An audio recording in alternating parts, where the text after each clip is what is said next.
8 Juli 2024 kelihatannya menjadi momen bersejarah dalam proses penegakan hukum di Republik ini. Saya Abraham Silaban, saya menyaksikan langsung bagaimana dari layar televisi kita melihat Hakim Tunggal Eman Sulaiman memberikan putusan yang berpihak kepada Peggy Setiawan selaku permohon.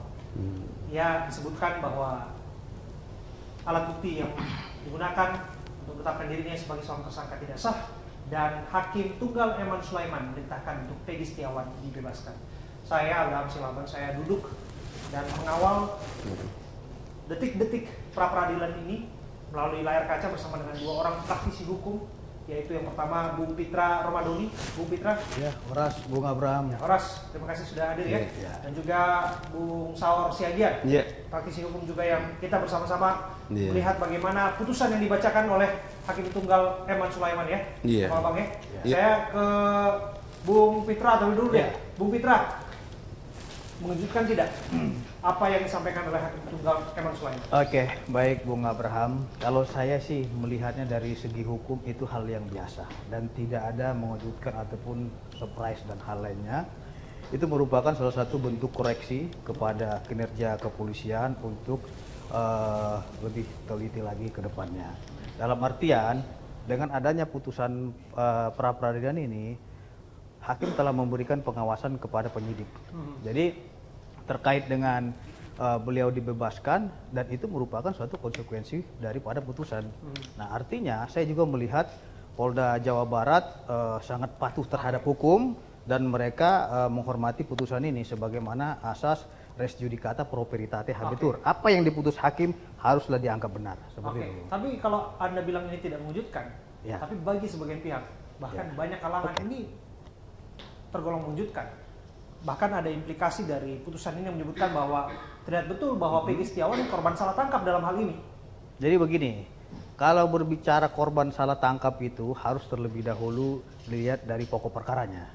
Jadi pra-peradilan itu kan esensinya untuk menguji apakah sah tidaknya penetapan tersangka, penahanan dan lain-lainnya. Artinya syarat formilnya diuji. Kita ketahui dari pertimbangan ataupun putusan dari Hakim Tunggal ini ya, Pengadilan Negeri Bandung, beliau memutuskan karena pemohon dalam artian di sini Peggy Setiawan ya belum pernah diperiksa sebagai calon tersangka. Itu pertimbangannya satu kan gitu.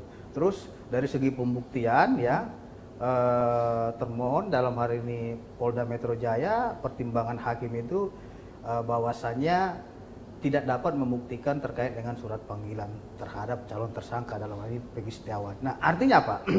Dengan adanya putusan ini, saya kira ini akan menjadi koreksi dan catatan bagi penyidik untuk melengkapi berkas. Dan ini bisa dibuka kembali gitu loh. Sederhananya kan bahwa sebetulnya bahwa belum ada alat bukti yang menguatkan bahwa Peggy Setiawan terlibat dalam kasus penganiayaan dan pembunuhan Vina. Bukan belum ada bukti yang menguatkan. Dari putusan itu kan menyatakan bahwasanya terkait dengan error in persona ini ya, ataupun si Peggy ya belum pernah diperiksa sebagai calon tersangka. Itu yang saya amati dari putusan hakim tersebut. Artinya apa? Penyidik Polda Metro Jaya saya kira bisa menggunakan hak hukumnya dengan membuka sprindik baru, membuat sprindik baru untuk memanggil PS ini kembali untuk memenuhi apa catatan-catatan dari pengadilan negeri agar diperbaiki administrasinya seperti itu. Bukan berarti pra-peradilan selesai perkara ini tutup, tidak gitu loh. Artinya ini harus dibuat terang benderang. Kalaupun seumpamanya beliau ini bersalah, ya sampaikan. Tidak bersalah di mana, ya kan, dari pokok perkaranya. Ini masih substansial terkait dengan syarat administrasi. Bung Saur, disebutkan error in persona. Artinya bahwa Peggy Peron yang disebutkan dalam beberapa kali kesempatan termasuk dalam BAP bukanlah Peggy Setiawan yang ditetapkan sebagai tersangka oleh polisi. Komentarannya? Iya, Pak Bram, Bung Bram, sebelum saya ke sana, sesungguhnya ada hal yang fundamental sesungguhnya. Menurut saya putusan pengadilan pra-peradilan bukan saja katakanlah kebenaran dan keadilan diwujudkan kepada pemohon, khususnya dalam hal ini Peggy Setiawan. Tapi dalam konteks ini menurut saya rakyat Indonesia kemudian dimenangkan, dan polisi menurut saya dengan putusan pra-peradilan ini menurut saya diselamatkan. Sebab begini, Karena kalau kita bicara Peggy Setiawan, kan tidak bisa kita lepaskan ini kasus tahun 2016. Betul. Jadi saya dari awal dalam posisi standing hukum saya disclaimer Pak Bram, saya bukan salah satu pengacara daripada para pihak. Dari awal saya mengatakan begitu di Krimum Polda Metro Jaya, Polda Jawa Barat mengumumkan dari putusan pengadilan yang telah inkrah ada 3 DPO. Sepihak mengatakan bahwa hanya ada 1 DPO. Nah, ini saya bilang ini contempt of court dan obstruction of justice.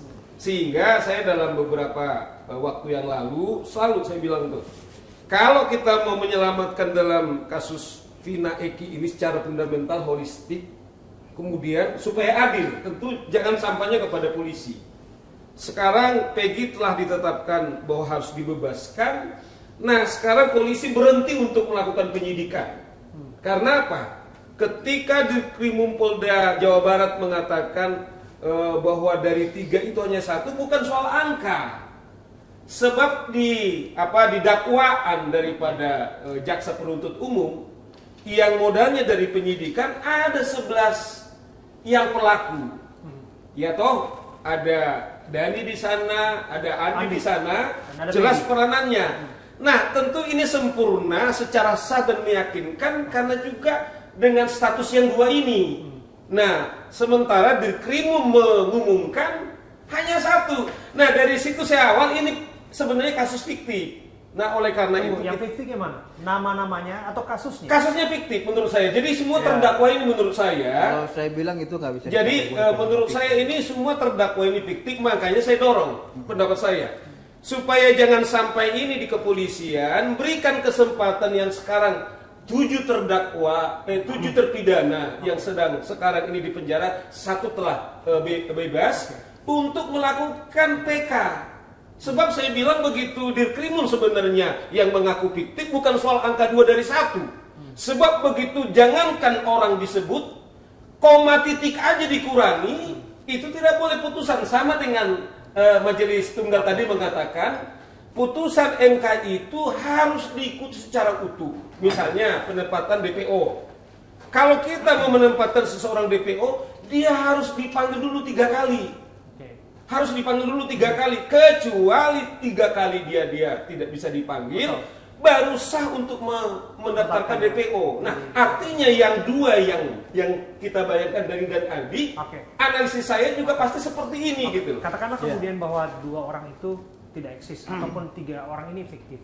Lantas bagaimana Anda mencoba mengambil kesimpulan bahwa kasus ini fiktif? Jadi gini, kan ini bersama-sama, pasalnya merencanakan pembunuhan serta pemerkosaan dengan junto pasal 55. Oke. Jadi yang 11 ini adalah sempurna untuk melakukan. Dani, Andi juga peranannya sangat besar sekali. Nah, tiba-tiba orang ini tidak ada, menurut polisi adalah fiktif, berarti kasus ini kasus fiktif. Karena menurut Anda fiktif itu tidak ada penganiayaan, tidak ada pemerkosaan? Enggak, artinya orang-orang ini semua adalah fiktif, bukan saja yang 3 ini. Ketika Dirkrimum mendeklar 2 dari 1. Karena apa? Andi dan Dani itu peranannya besar sekali. Itu putusan pengadilan gitu loh. Nah, oleh karena itu putusan yang sekarang ini, oleh karena ini adalah semua tersangka ini bukan saja 3 yang DPO, tetapi yang 11 ini adalah fiktif. Berarti saya bisa ambil kesimpulan error in persona ini bukan hanya Peggy Setiawan, jadi begini, seluruh yang termasuk terpidana. Bung Abram, kalau saya menanggapi Bung Saur ini, saya lihat ini Bung Saur ini hanya asumsi saja dan mengarang cerita. Begini Bung Saur, karena kenapa saya bilang Bung Saur hanya mengarang cerita dengan menyebut 11 ini fiktif. Yang mengarang kan itu Dirkrimum Polda ini. Bukan, saya bukan ngomong. Dirkrimum tidak ada membahas mengatakan. Dengar dulu. Tentang 2. Dirkrimum mengatakan 11. Jangankan. Artinya apa? Jangankan 2. Saudara telah melalui proses hukum ini. Kita jangankan 2. Kita sepakat ya. Iya. Tunggu dulu. Sebentar, bergantian ya. Karena dia ini enggak. Saudara tadi kan bicara. Saya harus menanggapi dong. Saudara kan membahas terkait dengan fiktif. Dan satu lagi. Biarkan Bang Saur dulu. Bung Pitra menjawab. Tegaskan dulu. Silakan Bung Pitra. Kalau berbicara fiktif, saya kira itu tidak tepat.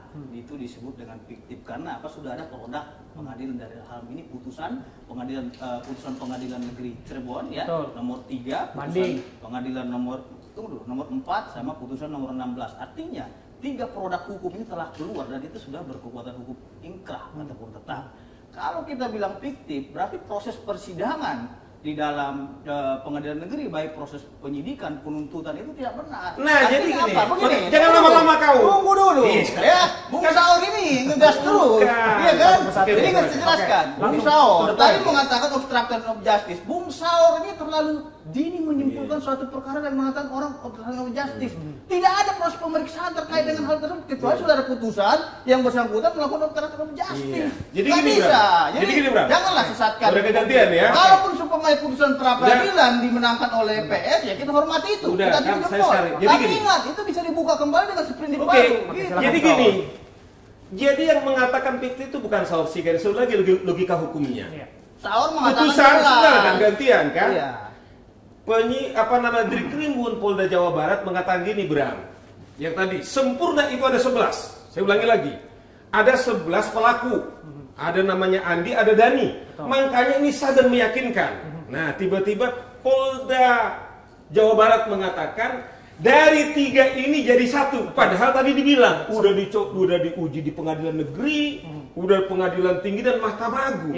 Artinya dia tidak bisa mengatakan sepihak itu adalah fiktif. Ini yang saya bilang, ini menginjak-injak daripada hukum yang saya sebut obstruction of justice. Kenapa? Sudah dia bilang putusan yang ingkrah, kan dia bilang putusan yang ingkrah.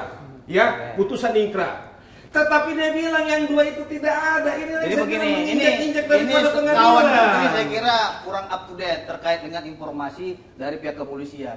Itu sudah diralat oleh Divisi Humas Mabes Polri langsung mengatakan ini hanya terkait dengan komunikasi saja. Ya, kemarin Humas Mabes Polri menyatakan tidak ada yang dicabut dari 2 DP ataupun tidak ada yang fiktif. Apabila memang ada bukti yang cukup untuk membuka yang 2 ini, itu akan dibuka kembali gitu loh. Bukan artinya karena memang yang dibilang Saur itu fiktif, seolah-olah ini perkara harus di stop dulu. Nggak bisa seperti itu. Dan Benny Mamoto dari Kompolnas juga menyatakan ini hanya komunikasi saja. Gitu loh, terkait dengan hal tersebut. Apalagi yang berwenang menyampaikan sesuatu hal kepada publik atas nama instansi adalah Humas. Bahwa disebut implikasinya tadi bahwa Peggy Setiawan dibebaskan. Tapi disebutkan ada 2 nama lagi yang hingga saat ini kan belum jelas di mana arahnya. Bahwa disebut juga bahwa ada 8 orang yang sudah terpidana, 7 masih ditahan, 1 dibebaskan, 1 sudah mengajukan PK Saka Tatal. Apa implikasinya kepada mereka semua? Apakah kemudian mereka punya hak yang sama kemudian untuk memperjuangkan hak-haknya? Sementara narasi berkembang secara luas hari-hari ini bahwa mereka adalah korban salah tangkap.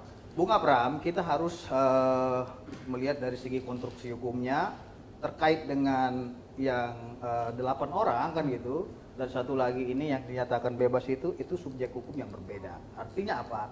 Kalau yang 8 orang ini kita katakan ada 5 kemarin itu telah mengajukan pra-peradilan pada tanggal 4 Januari 2017. Iya, ada sekitar 5 orang kawan-kawan. Dan itu sudah diuji, ternyata pra-peradilan mereka itu ditolak oleh Pengadilan Negeri Cirebon dan kalah. Nah, terkait dengan PS ini di sini kan adanya muncul perdebatan. Apakah Peggy Setiawan ini adalah Peggy alias Peron? Betul. Kan gitu. Betul. Artinya kita juga nggak bisa samakan dengan 5 soalnya mereka menjadikan diri nopung untuk menjadi PK. Tapi sumber untuk menersangkakan Peggy Setiawan dengan yang lainnya kan sama. Kesaksian Aib menjadi salah satu kesaksian yang dijadikan untuk menjerat mereka. Sementara dalam hal ini kesaksian Aib dibantah lewat putusan pra-peradilan. Saya jawab ya, Bung Abraham. Untuk menetapkan tersangka terkait dengan PS ini, ya penyidik tentunya telah memiliki 2 alat bukti permulaan yang cukup, yaitu dari saksi-saksi, bukan hanya Aib saja loh, ya. Sedangkan terpidana saja ada yang mengakui bahwasanya ya benar Peggy itu adalah alias Peron. Ada salah satu terdakwa berinisial S. Sudirman.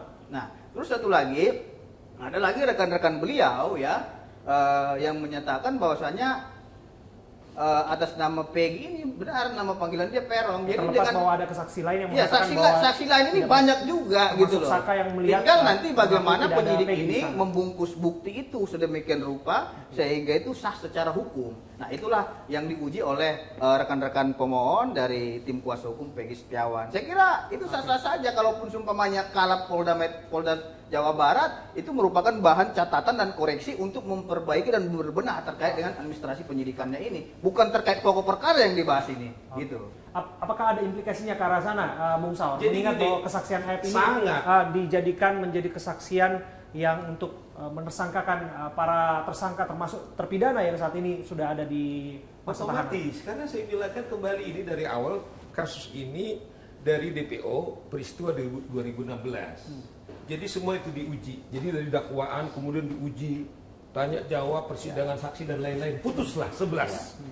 Oke, sementara yang polisi yakin sendiri ya bahwa dari 3 DPO itu hanya 1. Ya kan? Nah, terlepas tadi Fitra bilang diralat yang sejauh ini, makanya saya juga masih dengar, saya juga bantah Saudara Benny Mamoto belum pernah mereka kemudian membantah bahwa itu fiktif.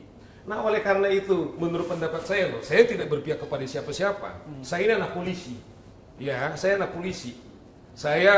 Waktu saya minta supaya Sambo dipecat, banyak tadinya awalnya curiga sama saya, benci polisi. Tapi saya declare di depannya Abraham, semua pimpinan polisi itu sangat bertanggung jawab kepada saya. Makna sekarang juga begitu. Saya selalu bilang, analoginya begini loh. Kalau kita sayang sama teman kita udah tahu teman kita ini salah, bukan kemudian kita biarkan. Kita ingatkan. Nah dalam konteks ini, ketika saya diminta sebagai praktisi hukum, yang saya bilang, karena memang dari Krimun lah mengatakan dari 3 itu 2 itu fiktif dan tidak ada. Ini yang saya bilang dari awal yang mengatakan bahwa melegitimasi kasus ini fiktif. Jangan sampai lagi ada Peggy, berapa ratus energi kita, Bram, akibat kasus Vina. Berapa kali liputannya Abraham kemudian ke lapangan, berapa lama jam kantor saya yang sekarang harus juga jam kantor saya berdiskusi soal ini. Semua satu bangsa kita sekarang sibuk dengan ini, bukan juga hanya jurnalis. Nah itu sebabnya menurut saya kita harus hati-hati. Saya mengatakan, ini pendapat saya pribadi, semoga Pak Sigit dengar. Dengan menangnya pra-peradilan ini semua dimenangkan, dan sampai itu tidak hanya pada kepolisian, tetapi juga jaksa ikut berdarah-darah karena sudah ikut mendakwa tanpa dia penelitiannya bagus. Hakim juga ikut berdarah-darah. Nah, satu-satunya itu yang saya bilang kemana-mana, stop sementara penyidikan ini, beri kesempatan yang 7 sekarang ini melakukan PK, sehingga apapun hasilnya nanti kita tunggu. Analisis saya kemungkinan besar seperti kasusnya Peggy ini, sehingga semua terselamatkan. Kembali ke titik nol, kembali ke pokok perkara di awal tahun 2016. Kalau perkara ini di stop, yang akan menjadi korban Bukan di stop, ditunda gitu dulu. Yang pertama korban almarhum Pina dan keluarga almarhum Eki. Artinya apa? Ingat loh, bukan hanya yang kita bahas terkait dengan terpidana atau tersangka, kita harus mengutamakan korban di sini. Korbannya siapa? Ya yang meninggal ini, yaitu almarhum Pina dan Eki. Kalau perkaranya di stop, saya kurang setuju. Mohon maaf Bung Saur ya, kita berbeda pandangan. Karena apa? Karena mereka juga butuh keadilan. Makanya saya mendukung kepolisian agar perkara ini diungkap terkait dengan. Tapi nggak ada salahnya kalau misalnya tidak perlu terburu-buru. Yang paling penting adalah membuktikan ataupun menemukan suatu hal yang ilmiah ataupun saintifik untuk betul-betul menunjuk ataupun menyalahkan siapa yang betul-betul terlibat dalam kasus ini. Tidak ada yang Jadi, terburu-buru. saya sebenarnya respon. Tadi saya dengar dari buktinya Polda Jawa Barat juga sudah dikoreksi melalui peradilan dan saya dengar tadi kesaksian Polda ibunya Jawa Barat. Feni, saya dengar sendiri. Ya. Baru saya tahu namanya Sukaisi kalau tidak salah. Dia bilang begini, Vina, ketika Feni. iya ibunya Vina, kalau nggak salah Sukaisi namanya. Ya. Ya. Baru tadi saya dengar, dia bilang dia sangat berbahagia atas lepasnya Peggy. Nah saya bayangkan gini loh bro, dari sisi perspektif dari korban yang dibilang dari Fitra tadi, bayangkan Vina sudah meninggal, minta maaf, dan Eki, kita tentu bersedih karena dua anak bangsa, saudara sebangsa kita hilang begitu saja tanpa tahu pembunuhnya pasti kita. Tetapi sebaliknya Fitra, kalau sampai dua saudara kita ini terbunuh, tapi ada lagi korban yang sebenarnya tidak pelaku, bagaimana beratnya beban keluarga daripada Vina dan Eki. Perspektif saya seperti itu. Artinya sudah yang pembunuh nggak ketahuan, tapi ada orang yang menderita. Menurut saya nggak fair juga kepada keluarganya Vina beban dan dosa Iki. yang bukan ya perbuat. Oh iya dong, itu yang dibilang tadi. Saya dengarkan karena saya ikuti peradilan. Saya sangat senang kalau bukan Vegi, tetapi memang dibilang Fitra. Anak saya hilang, tolong polisi juga cari siapa sesungguhnya gitu loh. Nah, mau saya katakan begini loh. Tentu pasti seperti tadi bilang, kenapa kita bilang sementara ditunda dulu, bukan berarti kita tidak cari, tetapi bahwa keluarganya Vina dan Eki akan menjadi triple korban kalau sampai orang dituduh yang tidak pelaku gitu loh. Jadi saya kira ini terlalu cepat kita simpulkan bahwasannya yang dituduh itu bukan pelaku, karena kita harus percaya kepada proses peradilan kita. Ada proses pemeriksaan, persidangan, dan diuji apakah yang bersangkutan pelaku atau tidak. Itu nanti di pokok perkara saya kira. Dan ini juga peradilan ini bukan menyangkut pokok perkaranya, apakah dia benar melakukan tindakannya, bagaimana caranya. Bukan itu yang dibahas. Di dalam peradilan ini hanya membahas tentang syarat formilnya. Apakah seperti tadi surat panggilannya, apakah ada panggilan sebagai calon tersangka, apakah ada surat penyitaan terkait dengan barang bukti. Iya. Syarat-syarat itu dulu yang administrasinya ini yang dia apa. Kalau masalah benar atau tidaknya dia pelaku itu melakukan itu nanti di pokok perkara. Namanya juga pra peradilan. Artinya apa? Kita juga jangan menyimpulkan bahwasanya terlalu dini yang bersangkutan bukan pelaku atau tidak. Kita serahkan kepada proses hukum yang sedang berjalan ini. Kita percayakan kepada penyidik. Artinya ada sistem yang mengkoreksi ini.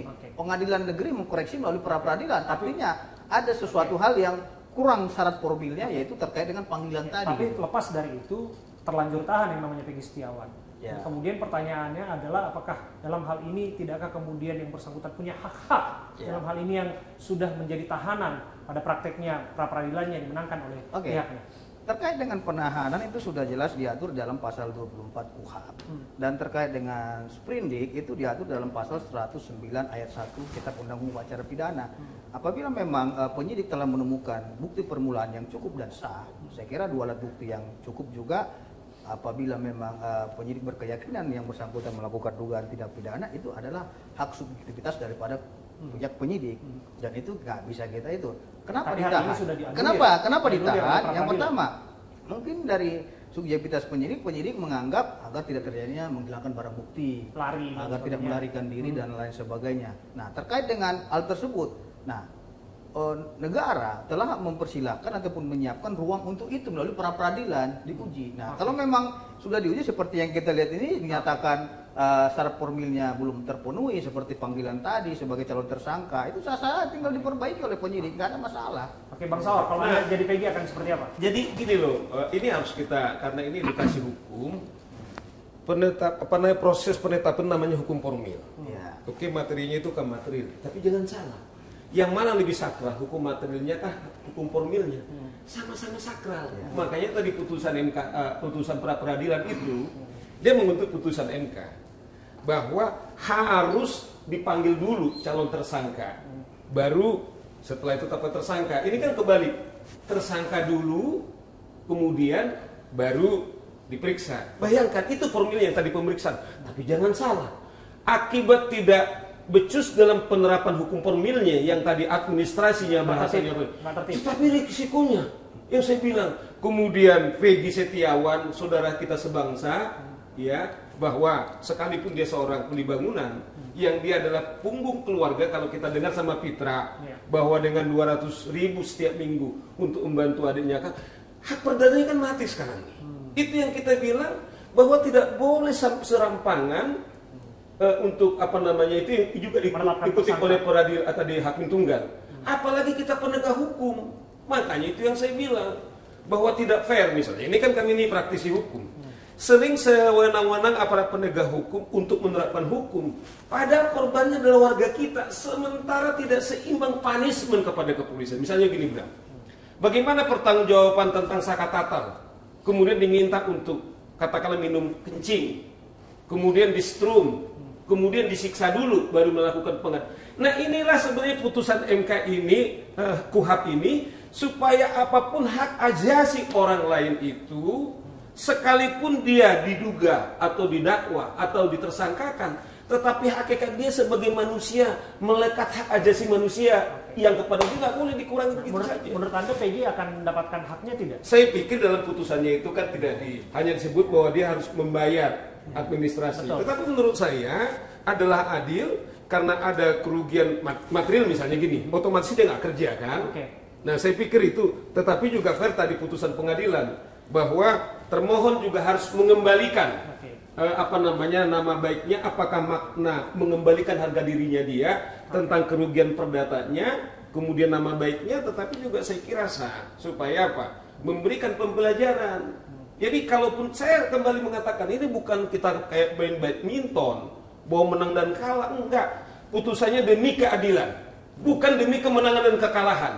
Jadi demi keadilan apapun output namanya putusan, itu sebab saya bilang polisi terselamatkan, tetapi harus kita kejar jaksa, kemudian juga hakim yang juga ikut menyidangkan kasus yang 11 pada tahun 2016, gitu loh. Oke, Bung Pitra, mengapa hingga saat ini yang terkesan adalah begitu sulitnya untuk menemukan bukti saintifik terhadap kasus ini? Contoh misalnya CCTV yang ada di dalam BAP yang ditunggu-tunggu untuk dibuka. Mengapa kemudian tidak dibuka kepada publik untuk menjadi titik terang siapa sesungguhnya yang betul-betul terlibat di sana, sehingga publik juga terjelaskan secara terang benderang mengenai perkara yang sesungguhnya terjadi? Yang pertama kan sudah jelas Pak Kapolri melalui Wakapolri sampaikan bahwasannya dalam pengungkapan kasus ini pada tahun 2016 itu tidak menggunakan metode scientific crime investigation. Jadi dalam kasus ini kita lihat di tahun 2016 itu tidak adanya scientific evidence. Dalam hal ini pengungkapan melalui micro evidence. Nah, contohnya seperti DNA, sidik jari dan lain-lainnya. Kalau memang itu dahulunya dilakukan pengungkapan melalui micro evidence, saya kira ini akan terungkap terhadap pelaku-pelaku lainnya, yang 2 orang lainnya kan gitu, yang saat ini sedang didalami oleh pihak kepolisian. Yang kita ketahui saat ini metode pengungkapan kasus ini hanya menggunakan makro evidence, ya, seperti saksi-saksi yang terlihat terkait dengan adanya CCTV itu. Saya kira CCTV ini harus kita pandang dari segi ketahanan CCTV ini. Karena begini, CCTV itu juga ada jangka waktunya. Ada yang 7 hari, 1 terabyte isinya, ada yang bertahan 11 hari. Nah, ini tinggal nanti yang akan menyampaikan adalah penyidik terkait dengan CCTV apabila ada CCTV. Karena saya melihat dari 26 alat bukti yang diuji di dalam Pengadilan Negeri Cirebon, baik itu putusan pengadilan nomor 3, nomor 4 dan nomor 16, tidak ada di situ CCTV, gitu loh. Yang saya lihat itu hanya terkait dengan sepeda motor, senjata tajam dan lain-lain halnya, gitu, Bung Abang. Menurut Anda Peggy itu eksis nggak sih? Yang mana?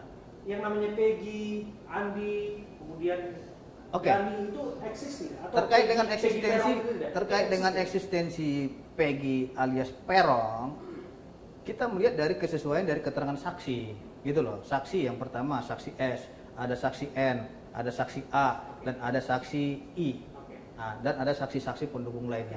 Artinya apa? Satu, ya, Peggy Perong itu benar-benar ada, benar-benar eksis. Itu menyangkut terkait dengan pokok perkara dan proses pendalaman penyidikan. Artinya saya juga tidak mau mendahului penyidik, biarkan nanti penyidik akan yang mengungkap ini.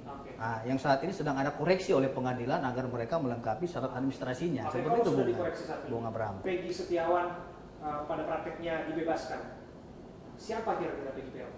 Oke, kan kemarin juga Polda pernah menyampaikan bahwasannya salah satu yang dimaksud mereka itu ada memiliki tato bintang dan lain-lainnya. Tentunya itu kan diuji juga oleh pihak kepolisian melalui scientific evidence. Nah, mereka telah melakukan seperti uji poligraf, tes kebohongan, uji psikologi dan lain-lainnya. Saya kira itu merupakan suatu petunjuk juga terkait dengan yang bersangkutan ini adalah Peggy Setiawan atau Peggy alias Perong, kan gitu. Nah, tinggal inilah yang menjadi persoalan daripada tugas dan tanggung jawab penyidik itu untuk mengungkap dengan bukti yang sebanyak-banyaknya. Karena dari salah satu alat bukti saja itu sudah ada dari keterangan saksi-saksi. Anda masih meyakini Peggy Setiawan ini Peggy Perong?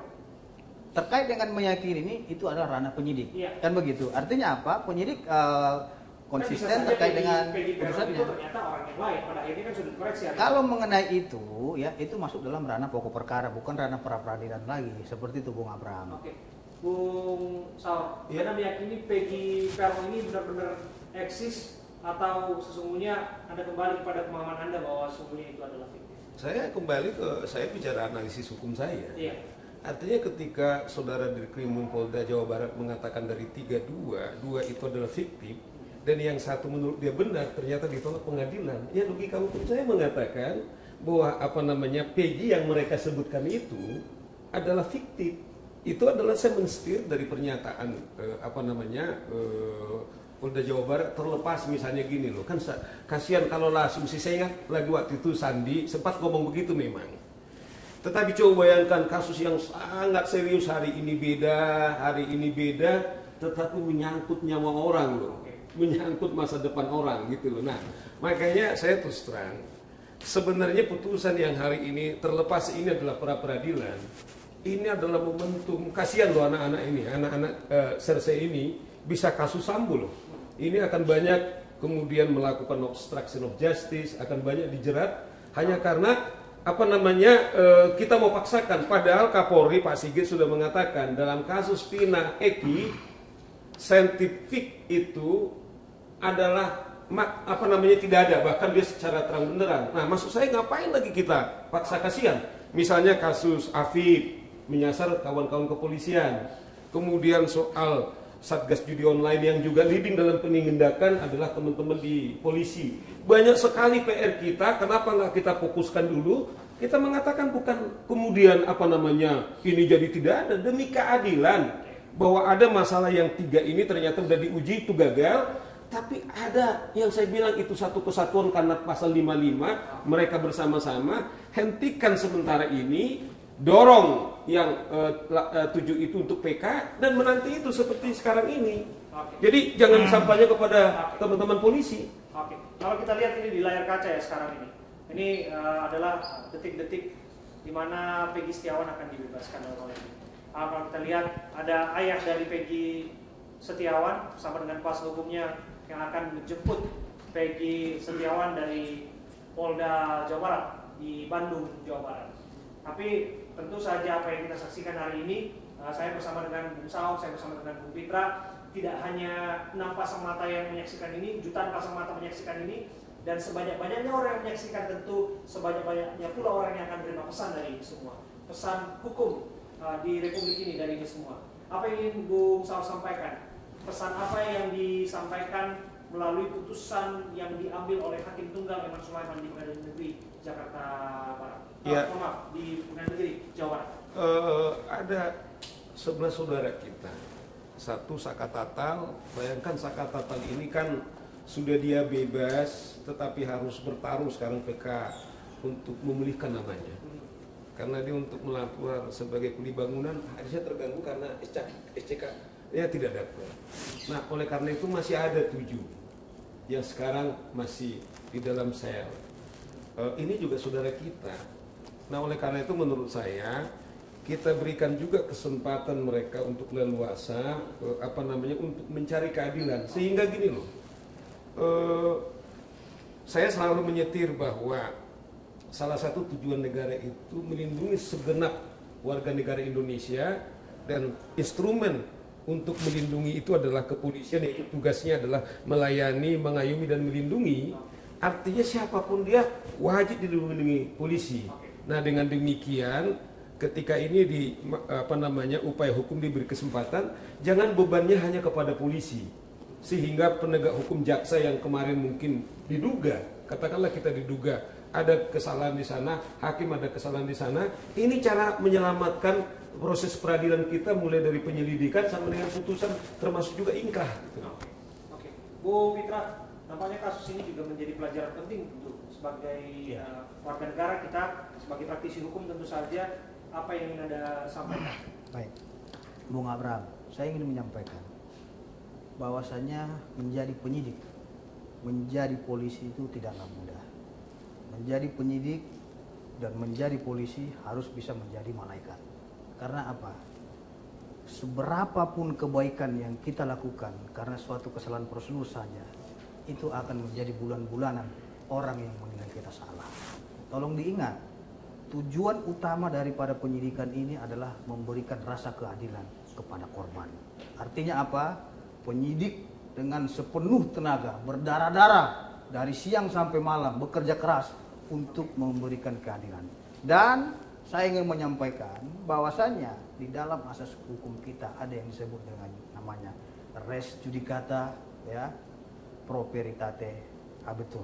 Artinya bahwa keselamatan rakyat adalah hukum yang tertinggi di negara Republik Indonesia. Terima kasih Bung Abraham. Terima kasih Bung Fitra Rohani, terima kasih Bung Saus Siagian sudah berbincang bersama dengan kami. Tentu ini menjadi pelajaran penting karena kita mengingat banyak kasus-kasus sungguhnya belum selesai, apalagi kasus yang sudah lama, ada prakteknya para pelaku belum ditemukan hingga saat ini. Tentu saja estafet penyidik ke penyidik, siapapun yang bertugas di sana, dan tentu saja bukti-bukti saintifik itu menjadi dasar untuk menetapkan siapa yang nanti bertanggung jawab di sana. Kita dukung terus pembenahan di dalam tubuh Polri tentu saja, tapi bagaimanapun itu keadilan dan kebenaran harus tegak di dalam. Terima kasih. Saya berhasil. Terima kasih. Terima kasih, Bang.